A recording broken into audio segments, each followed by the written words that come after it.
Okay, so a worked example for you then on circular motion, although it's only this last bit that's actually circular motion, but that's okay. So we have 150 gram mass. I highlighted 150 grams because that's important. Is attached to one end of a light inextensible string. That means it's not going to stretch. And the other end of the string is fixed at a point P, as shown in the diagram above. The mass is held at point A, so that the string is taut and horizontal. The mass is released so that it moves freely along a circular arc of 250 millimeter radius. So that's also important. When the string moves through the vertical position, the mass is at point B, neglecting the effective air resistance, so there are no losses then. Calculate the energy, kinetic energy of the mass. So I have the mass, I have the radius, and I want to know the KE here. So I'm thinking by conservation of energy then, the KE at the bottom will be equal to the GPE at the top. So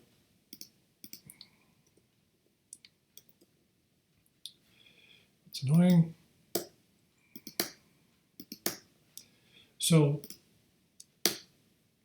that's the physics behind it. All I've got to do then is to stick the numbers in. And I've got, excuse me,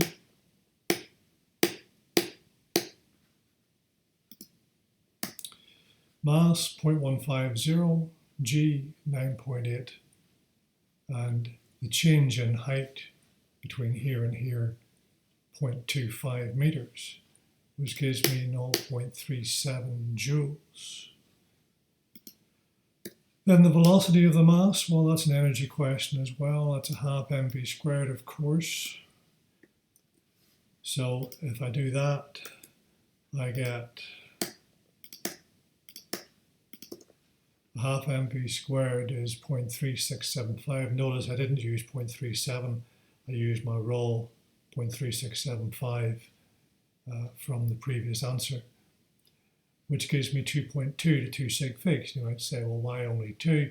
Well, I've got 3 here and 3 here, but G is only to 2, so I can only really give this answer to 2. Then the centripetal force, well, here's the bit that involves the circular motion that we've been doing.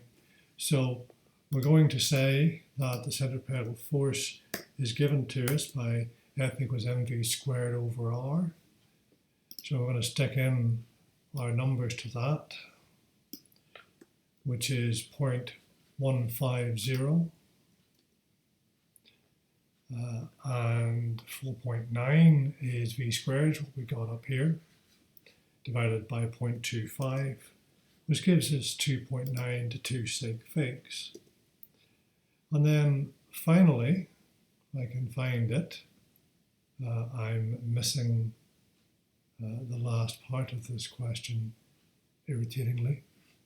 The last part is the tension in this string, which should be D.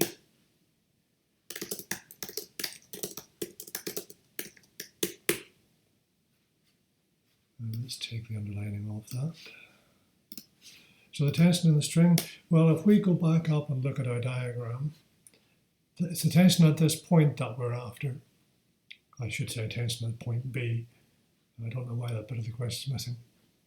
So at this point, we've got mg down, we've got T up, and we have the value of the centripetal force. So we know that the tension in the string will come to us via F, the centripetal force, is T minus mg, because T is up, mg is down, and F is the resultant in the upward direction here, as we know from our theory of circular motion. So we have, rearranging the equation,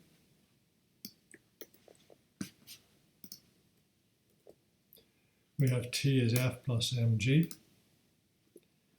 And if we do that, we get 4.4